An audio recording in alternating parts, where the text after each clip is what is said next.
নমস্কাৰ দশম শ্ৰেণীৰ মৰমৰ সমূহ ছাত্ৰ ছাত্ৰীসকল তোমালোক সকলোকে স্বাগত জনাইছোঁ আজিৰ আমাৰ এই ক্লাছটোলৈ আৰু আজিৰ ক্লাছটো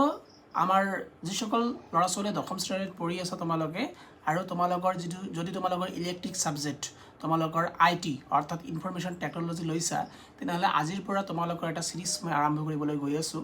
খুব সুন্দৰকৈ তোমালোকে এখন প্লেলিষ্ট পাবা তাৰ প্লেলিষ্টত গৈ পিনে সুন্দৰকৈ গোটেইবিলাক ক্লাছ তোমালোকে তাতে পাবা সিৰিয়েল ৱাইজ ঠিক আছে গতিকে তাৰ পৰাই তোমালোকে পঢ়া-শুনা আৰম্ভ কৰি দিব পাৰা আৰু যিখিনি নোট মই নোটছ তোমালোকক মই শ্বেয়াৰ কৰিবলৈ গৈ আছোঁ যিখিনি তোমালোকক বুজাব গৈ আছোঁ পঢ়াবলৈ গৈ আছোঁ বহু ইম্পৰ্টেণ্ট হয় ইয়াৰ পৰাই তোমালোকে পৰীক্ষাত কমন পাবা গতিকে গোটেইখিনি বস্তু তোমালোকে ভালদৰে বুজি ল'ব চেষ্টা কৰিবা বা যত্ন কৰিবা ঠিক আছে যদি কোনোবা এটা ঠাইত বুজি নোপোৱা then you need to comment on that particular video' okay তোমালোকে সেই পাৰ্টিকুলাৰ ভিডিঅ'জ তলৰ কমেণ্ট বক্সত কমেণ্ট কৰিবা and I am going to solve it out in the next class okay so' আজি যেটো আৰম্ভ কৰিলোঁ প্ৰথমতে এক নম্বৰ ইউনিট নম্বৰ 1 যেটোৰ নাম আছিলে digital documentation advancing using Libre Office Writer অৰ্থাৎ ডিজিটেল ডকুমেণ্টছৰ কথা কৈ আছে so' at first we need to know' what is the meaning of documents so' documents বুলি কোৱাৰ লগে লগে যাক কোৱা হয় নথি পত্ৰ বুলি হয়নে চ' ইয়াত ডিজিটেল ডকুমেণ্টছৰ কথা পাতি আছোঁ আমি অৰ্থাৎ ডিজিটেল ডকুমেণ্টছ বুলি কোৱাৰ লগে লগে বস্তুখিনি মানে নথি পত্ৰখিনি ক'ত থাকিব ডিজিটেলি থাকিব অৰ্থাৎ ডেট মিনছ সেইখিনি বস্তু আমি আমাৰ মোবাইল ফোনত মেবি আমাৰ কম্পিউটাৰত বা আমাৰ লেপটপত সেইখিনি বস্তু আমি চাব পাৰোঁ বা আমি ছেভ কৰি ৰাখোঁ বা সংৰক্ষণ কৰি ৰাখোঁ okay so' now we need to understand this thing that there was a particular software যিটো ছফ্টৱেৰ আমি ব্যৱহাৰ কৰিম অ'কে এই পাৰ্টিকুলাৰ লেচনটোত আমি পঢ়িম সেয়া হ'ল লিব্ৰে অফিচ ৰাইটাৰ মনত ৰাখিবা MS ৱৰ্ডৰ নিচিনাকৈ এটা ছফ্টৱেৰ ছেম ফাংচন কৰে ছেম বস্তুৱে একেখিনি বস্তুৱে লিব্ৰে অফিচ ৰাইটাৰ এই ছফ্টৱেৰটোৰ পাৰ্টিকুলাৰ নাম আৰু এক নম্বৰ প্ৰশ্ন ইয়াৰ পৰা আৰম্ভ হৈ যায় কি কৈছে চোৱা তোমালোকে এক নম্বৰ প্ৰশ্নত কৈছে ষ্টাইল কি হয় ষ্টাইল ব্যৱহাৰৰ সুবিধাসমূহ কি চ' ষ্টাইল কি হয় আৰু ষ্টাইল ব্যৱহাৰ কৰিলে পিনে কি সুবিধা আছে আমি কিয় ষ্টাইল ব্যৱহাৰ কৰা দেখা পোৱা যায় চ' উত্তৰখিনি যাব পৰা যে ষ্টাইল হৈছে পূৰ্ব নিৰ্ধাৰিত ফৰ্মেটিং এট্ৰিবিউট ষ্টাইল বুলি কোৱাৰ লগে লগে আগৰ পৰা নিৰ্ধাৰণ কৰি ৰখা যিখিনি বস্তু আগৰ পৰাই ফৰ্মেটিং কৰি থোৱা আছে নিৰ্ধাৰণ কৰি থোৱা আছে যাক ডিজিটেল ডকুমেণ্ট প্ৰেজেণ্টিঙত ব্যৱহাৰ কৰি পাঠ্য আৰু অন্যান্য উপাদানসমূহত একে ধৰণৰ ৰূপত প্ৰয়োগ কৰিব পাৰোঁ অৰ্থাৎ কি বুলি কৈছে যে ষ্টাইল বুলি কোৱাৰ লগে লগে আগৰ পৰাই নিৰ্ধাৰণ কৰি ৰখা এক ধৰণৰ ফৰ্মেট হয় আৰু এই ফৰ্মেটত কি হয় যে আমি যদি গোটেই ডকুমেণ্টছখিনিক এক ধৰণৰ কৰিব বিচাৰোঁ দেন আমি সেই পাৰ্টিকুলাৰ ফৰ্মেট বা ষ্টাইলটো ব্যৱহাৰ কৰিম তেতিয়া কি হ'ব গোটেই ডকুমেণ্টছৰ গোটেইবিলাক লিখনিৰ গোটেইবিলাক বস্তুৰ ডিজাইনখিনি তেনেকুৱা ধৰণৰ হ'ব আৰু গোটেই ডিজাইনবিলাক যিহেতু তেনেকুৱা হ'ল গতিকে সেইটো কি হৈ গ'ল ষ্টাইল হৈ গ'ল ঠিক আছে অ'কে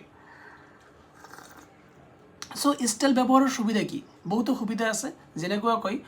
ষ্টাইল ব্যৱহাৰৰ প্ৰথম সুবিধা সম্পূৰ্ণ ডকুমেণ্টত একে ধৰণে বা একে ধৰণৰ বা একে ৰূপত ৰাখে ঠিক আছে ষ্টাইল ব্যৱহাৰ কৰিলে কি হ'ব গোটেইখিনি সম্পূৰ্ণ ডকুমেণ্টছখিনি এটা ধৰণতে থাকিব য'ত মানি লোৱা যে কুৱেশ্যনবিলাক ৰেড কালাৰ হ'ব লাগে গোটেইবিলাক কুৱেশ্যন ৰেড কালাৰৰ অট'মেটিকলি হ'ব এনচাৰবিলাক ব্লেক কালাৰৰ হ'ব লাগে গোটেইবিলাক এনচাৰ আমাৰ কি হ'ব ব্লেক কালাৰৰ হ'ব হেডাৰখিনি যিখিনি আছে যিটো চাইজ আমি ৰাখিম হেডাৰৰ চাইজ গোটেইকেইখন পেজতে ছেম একেখিনি হ'ব পেজ নম্বৰ যিটো আছে পেজ নম্বৰ গোটেইখিনি বস্তুতে পেজ নম্বৰ ঠিক একে ধৰণেই থাকিব ঠিক আছে আফটাৰ ডেট ফৰ্মেটিং কৰাত সময়ৰ হ্ৰাস অৰ্থাৎ whenever we are going to doing formatting অৰ্থাৎ আমি যদি ফৰ্মেটিং কৰোঁ ফৰ্মেট এটা আগতীয়াকৈ বনাই লওঁ বা ষ্টাইল ব্যৱহাৰ কৰোঁ দেন আমাৰ কি হ'ব আমি সময় ছেভ কৰিব পাৰিম that means we don't need to waste our time again and again for doing the formatting কৰিব গৈ পিনে আমি বাৰে বাৰে আমাৰ সময়ৰ অপচয় কৰাৰ একো প্ৰয়োজনীয়তা নাই যিখিনি particular size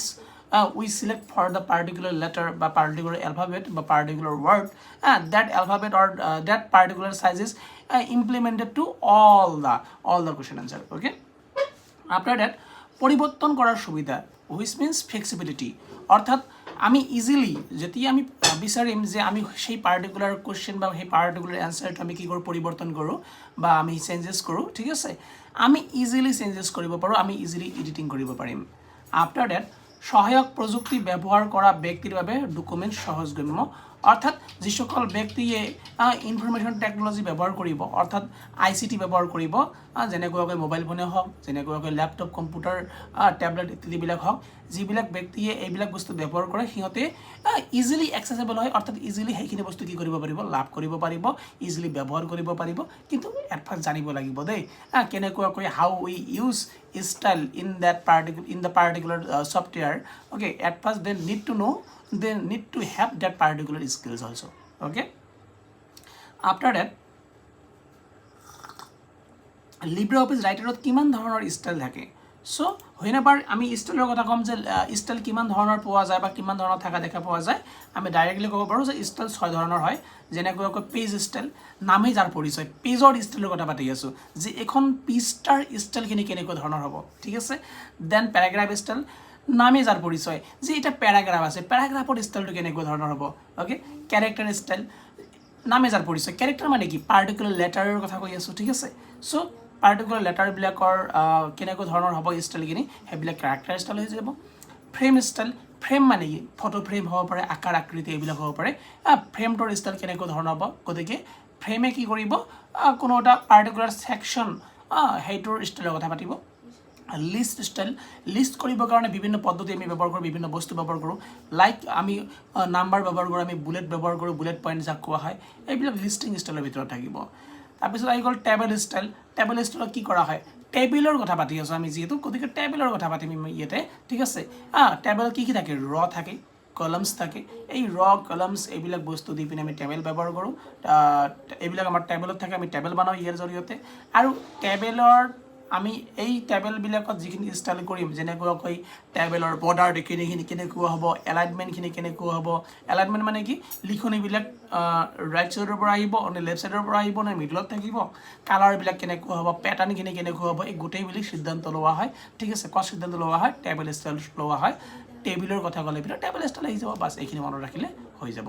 so we need to remember this thing যে ষ্টাইল কিমান ধৰণৰ হ'ব 6 ধৰণৰ হ'ব কেনেকৈ মনত ৰাখিবা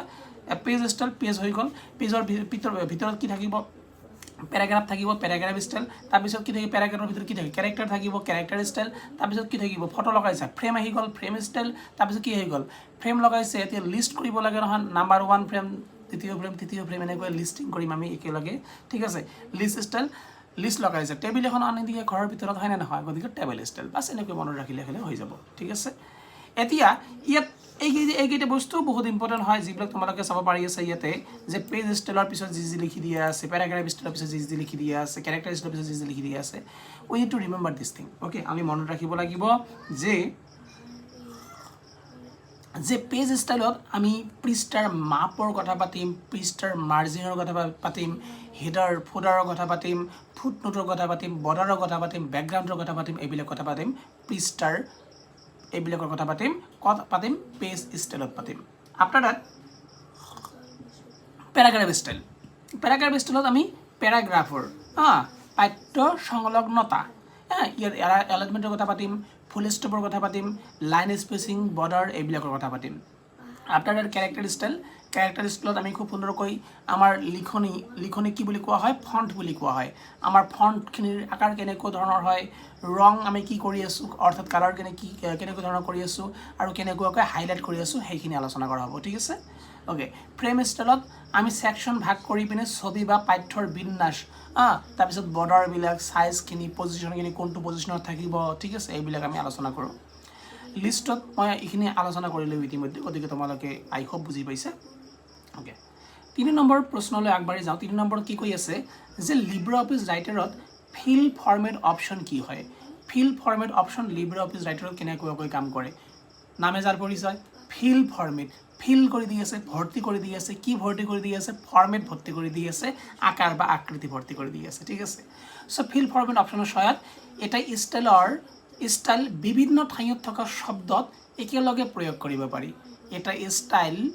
সেম এটা ষ্টাইলে বিভিন্ন ঠাইত মানি লোৱা যে বস্তুবিলাক আছে এটা ক্লিকৰ জৰিয়তে এটা ষ্টাইল আমি পৰিৱৰ্তন কৰিম গোটেইবিলাক সেই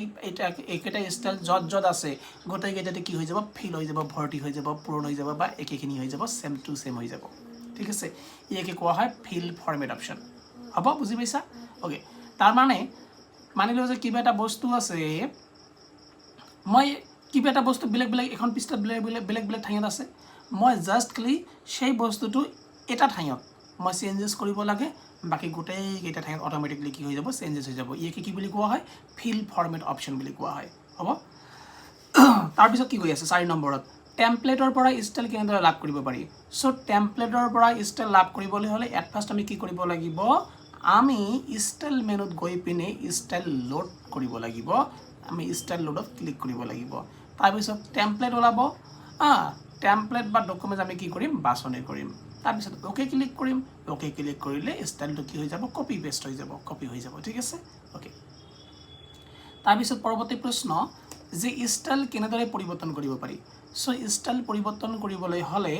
অন্য ডকুমেণ্ট বা টেম্পলেটৰ পৰা ষ্টাইল লোড কৰি পিনে আমি ষ্টাইল পৰিৱৰ্তন কৰিব পাৰি। ঠিক আছে, নাইবা আমি কি কৰিব পাৰোঁ, ষ্টাইলটো আমি কি কৰিব পাৰোঁ, আপলোড কৰিব পাৰোঁ। আপলোড কৰি পিনে আমি কি কৰিব পাৰোঁ, ষ্টাইল পৰিৱৰ্তন কৰিব পাৰোঁ। অৰ্থাৎ ইয়াত পাৰ্টিকুলাৰ এটা ডকুমেণ্ট আছে, তোমালোকে যিখিনি নোটছ চাই আছে এইটো এটা ডকুমেণ্টছ হয়। এই ডকুমেণ্টছ যিখিনি আছে এই ডকুমেণ্টছখিনিত আমি কি কৰিব পাৰোঁ, এটা ষ্টাইল আনি পিনে আমি যদি আপডেট কৰি দিওঁ, ঠিক আছে, গোটেইবিলাক লিখাই দিলে চিষ্টেম য'ত যি কালাৰ হৈ আছে গোটেইবিলাক অট'মেটিক চেঞ্জেছ হৈ যাব। নাইবা অন্য ডকুমেণ্ট বা টেম্পলেটৰ পৰা ষ্টাইল লোড কৰি পিনে, নাইবা অন্য ডকুমেণ্ট বা ষ্টাইলৰ পৰা আমি কি কৰিব পাৰোঁ, লোড কৰিব পাৰোঁ। লোড কৰি লৈ পিনেও কি হৈ যাব, ষ্টাইলৰ পৰিৱৰ্তন অট'মেটিকলি হৈ যাব। ঠিক আছে, তাৰপিছত কৈ আছে যে নিজে ষ্টাইল কেনেদৰে সৃষ্টি কৰিব পাৰি। যদি মই নিজৰ ষ্টাইলৰ কথা পাতোঁ, যে নিজে মই ষ্টাইল বনাম, তেতিয়া আমি কেনেকুৱাকৈ ষ্টাইল বনাব পাৰোঁ। চ' ফ্ৰম চিলেকশ্যন এটা নতুন ষ্টাইল আমি কি কৰিব লাগিব, কপি কৰিব লাগিব। তাৰপিছত আমি কি কৰিব পাৰোঁ, বা নাইবা আৰু এটা অপশ্যন আছে কি কৰিব পাৰোঁ, যে ড্ৰাগ এণ্ড ড্ৰপ। ফ্ৰম চিলেকশ্যনৰ পৰা আমি কপি পেষ্ট কৰিব পাৰোঁ আৰু ড্ৰাগ এণ্ড ড্ৰপ কৰি পিনেও কৰিব পাৰোঁ। অৰ্থাৎ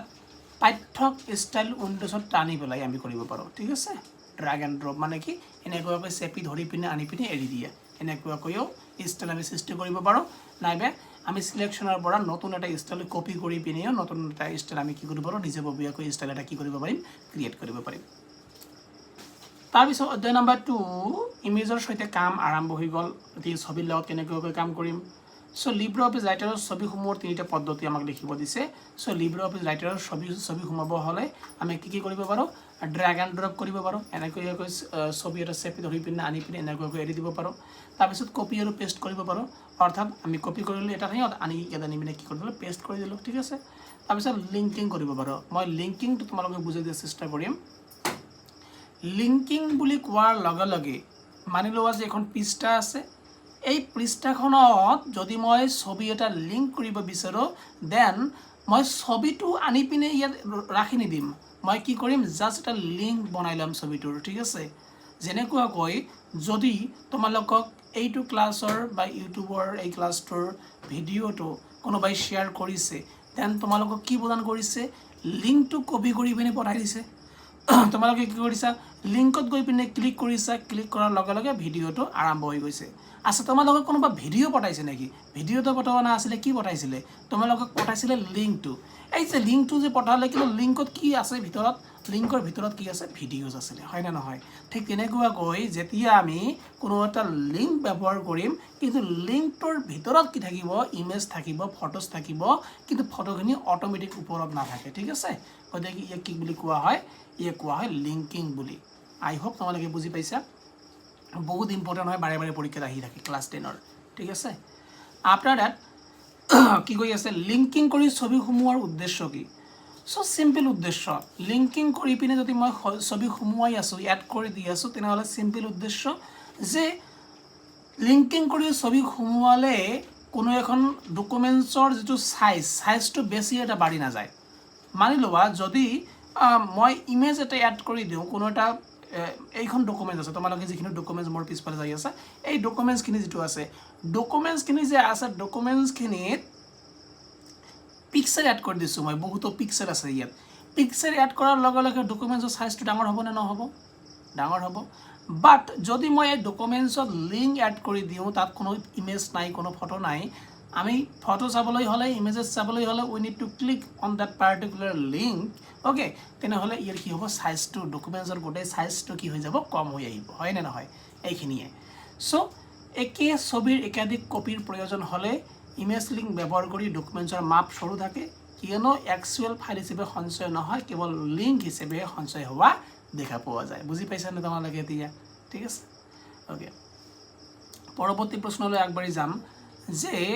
গ্ৰাফিক ফিল্টাৰৰ 5টা উদাহৰণ লিখিব দিছে সো গ্ৰাফিক ফিল্টাৰৰ 5টা উদাহৰণ তোমালোকে চাব পাৰা নাম্বাৰ 1ত দিয়া আছে ইনভাৰ্ট মানে কি ৰং উলটাই দিয়া ব্ল্যাক আছে হোয়াইট হৈ যাব হোয়াইট আছে ব্ল্যাক হৈ যাব ব্লু আছে ৰেড হৈ যাব ৰেড আছে ব্লু হৈ যাব এনেকুৱাকৈ উলটাই যায়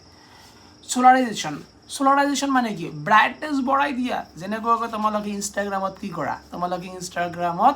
ব্ৰাইটনেছটো বঢ়াই দি পেলাই তোমালোকে ৰিলছ বনোৱা হয় নে নহয় এই ব্ৰাইটনেছটো যে একদম ভলা কৰি দিয়া একদম হোৱাইট কৰি দিয়া এইটো কি বুলি কোৱা হয় ইয়াকে কোৱা হয় সোলাৰাইজেশ্যন কি কোৱা হয় সোলাৰাইজেশ্যন ঠিক আছে তাৰপিছত দিয়া আছে পোষ্টাৰাইজ অৰ্থাৎ ৰঙৰ সংখ্যা হ্ৰাস কৰি ছবিক পেইণ্টিঙৰ দৰে কৰা পোষ্টাৰাইজ বুলি কোৱাৰ লগে লগে মনত ৰাখিবা তোমালোকে ইনষ্টাগ্ৰামতে এইবিলাক অপশ্যন তোমালোকে পোৱা যায় ফটো চটো উঠা তোমালোকে এটা অপশ্যন এনেকুৱাও থাকে তোমাক একচুৱেলি তুমি যেনেকুৱা হোৱা কালাৰ যেনেকুৱা সেই তেনেকুৱা দেখা পোৱা নাযায় তোমাক পেইণ্টিঙৰ নিচিনা দেখা পোৱা যায় মানুহে কোনোবাই তোমাক আঁকিছে ছবি আঁকিছে হয় নে নহয় ইয়াকে কি বুলি কোৱা হয় পোষ্টাৰাইজ তাৰপিছত আছে এটা অপশ্যন চাৰ্কল কি হয় ছবিক চাৰ্কল স্কেচৰ ৰূপত পৰিৱৰ্তন কৰে মই এনেকুৱাকৈ দেখা গৈ আছোঁ কি হ'ব মোৰ ছবিটো চাৰ্কল স্কেচৰ নিচিনা হ'ব মানে কি শ্বেডিং কৰে যে শ্বেডিং এনেকুৱাকৈ ব্ল্যাক এণ্ড হোৱাইট ন সেইটোৰ কথা কৈ আছে সেইটোৰ নিচিনা দেখা পোৱা যাব আৰু এটা আছে মোছেক বুলি কোৱাৰ লগে লগে বহুতো পিক্সেল একেলগ কৰি এটা ৰঙৰ টুকুৰাৰ সৃষ্টি কৰা যেনেকুৱাকৈ তোমালোকে যে বৰ্তমান সময়ত এই স্ক্ৰীনত মোক চাব পাই আছা এইবিলাক কিহত চাব পাই আছা এই গোটেইবিলাক কি হয় পিক্সেলছ হয় যিমানে জুম ইন কৰিবা কোনো এটা পিকচাৰ জুম ইন কৰিবা তোমালোকে চাবা চাৰিকণীয়া বৰ্গাকৃতিৰ সৰু সৰু পিক্সেল দেখা পাবা ঠিক আছে সৰু পিক্সেল দেখা পাবা বৰ্গাকৃতিৰ এইবিলাকক পিক্সেল বুলি কোৱা হয় আৰু বহুতো হাজাৰ লাখ কোটি পিক্সেল একলগ হৈ পিনে এটা ফটোৰ ক্ৰিয়েট হয় এটা পিক্সেলৰ ক্ৰিয়েট হয় ইমানবিলাক পিক্সেলৰ দৰকাৰ সেই কাৰণে মোবাইল কিনাৰ সময়ত মানুহে কেমেৰাৰ কথা যেতিয়া ভাবে কি চাই পিনে কেমেৰা লয় কি চাই পিনে মোবাইল লয় সিহঁতে সুধে দোকানত যে মোবাইলৰ পিক্সেল কেনেকুৱা আছে কেমেৰাৰ পিক্সেল কত এইটো সুধা হয় না নহয় গতিকে পিক্সেল যিমান বেছি হ'ব সিমানে মোবাইলৰ কেমেৰাৰ ফটোজ আৰু ভিডিঅ'জ বিলাক কি হ'ব ভাল হ'ব ওকে আপনাৰ তাত 10 নম্বৰত দিয়া আছে ৰিসাইজিং ইমেজ বুজোৱা ৰিসাইজিং মানে কি সাইজ মানে সাইজ কৰি লোৱা ৰিসাইজ মানে কি ৰিসাইজ মানে সাইজটো অলপ কি কৰি লোৱা ঠিক ঠাক কৰি লোৱা ঠিক আছে ওকে ছবিৰ আকাৰক যদি আমি সৰু কৰিম ডাঙৰ কৰিম ঠিক আছে হ্যান্ডেল টানি যেতিয়া ছবিৰ আকাৰক আমি সৰু ডাঙৰ কৰিম তেতিয়া তাক কি বুলি কোৱা হ'ব ৰিসাইজ কৰা হ'ব তোমালোকে এনেকুৱাকৈ মোবাইলতে এনেকুৱাকৈ কৰিব পাৰা এটা পিক্সেল আছে পিক্সেলটো তোমালোকে কি কৰি আছা সৰু কৰি আছা ডাঙৰ কৰি আছা সৰু কৰি আছা ডাঙৰ কৰি আছা ৰিসাইজ কৰি আছা ঠিক আছে ওকে তাৰপিছত পৰৱৰ্তী প্ৰশ্ন 11 নম্বৰ ক্ৰপিং ইমেজ বুজোৱা ক্ৰপিং ইমেজ কাক কোৱা হয় এইটোতে একেবাৰে আছে তোমালোকে কৰি থাকা ক্ৰপিং ইমেজ ক্ৰপিং মানে কি ইমেজ ক্ৰপিং এটা ছবি আছে এই ছবিটোৰ যিখিনি অপ্ৰয়োজনীয় অংশ সেইখিনি যদি আমি কাটি পিনে প্লাই দিম ঠিক আছে অপ্ৰয়োজনীয় অংশখিনি কাটি দিম তেতিয়া তাক কি বুলি কোৱা হ'ব ইমেজটো ক্ৰপ কৰা বুলি কোৱা হ'ব ক্ৰপিং কৰা বুলি কোৱা হ'ব হয় নে নহয় সো ছবিৰ অপ্ৰয়োজনীয় অংশ কাটি পেলোৱা এই কাটি পেলোৱা কি বুলি কোৱা হয় ইমেজ ক্ৰপিং বুলি কোৱা হয় ঠিক আছে কিপ স্কেল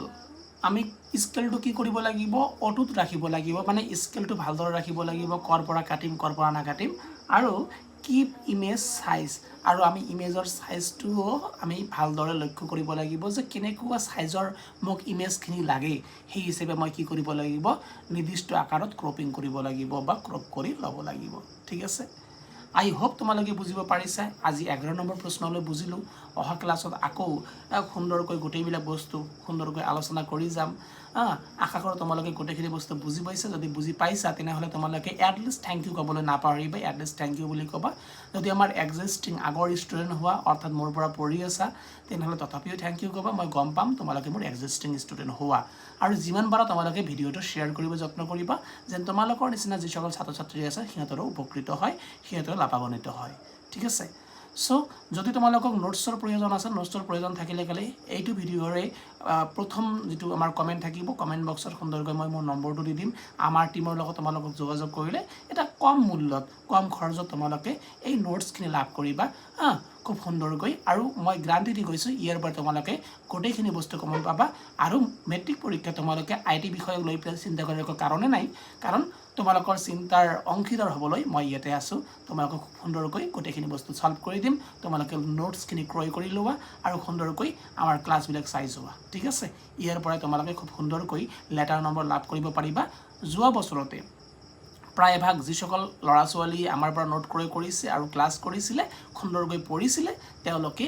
90+ পৰ্যন্ত নম্বৰ লাভ কৰিবলৈ সক্ষম হৈছে গতিকে এইখিনি বিশ্বাস অন্তত তোমালোকে ৰখা যে বিজু ভকত ছাৰে কিবা নহলে কিবা এটা তোমালোকৰ আইটিৰ ক্ষেত্ৰত দি যাবলৈ চেষ্টা কৰিব বা সক্ষম হ'বই হ'ব গতিকে এইখিনি বিশ্বাস ৰাখি পিনে তোমালোকে আগবাঢ়ি আহা আৰু সুন্দৰকৈ আমাক সাপোৰ্ট কৰিবলৈ নাপাহৰিবা আৰু খুব সুন্দৰকৈ তোমালোকৰ পৰীক্ষাৰ কাৰণে প্ৰস্তুতি লোৱা আজিলৈ মানে লগ পাই আছো এটা নতুন জোশ লৈ পিনে নতুন উদ্যমিতা লৈ পিনে অন্য এটা ক্লাছত আজিলৈ মানে জয় হিন্দ জয় ভাৰত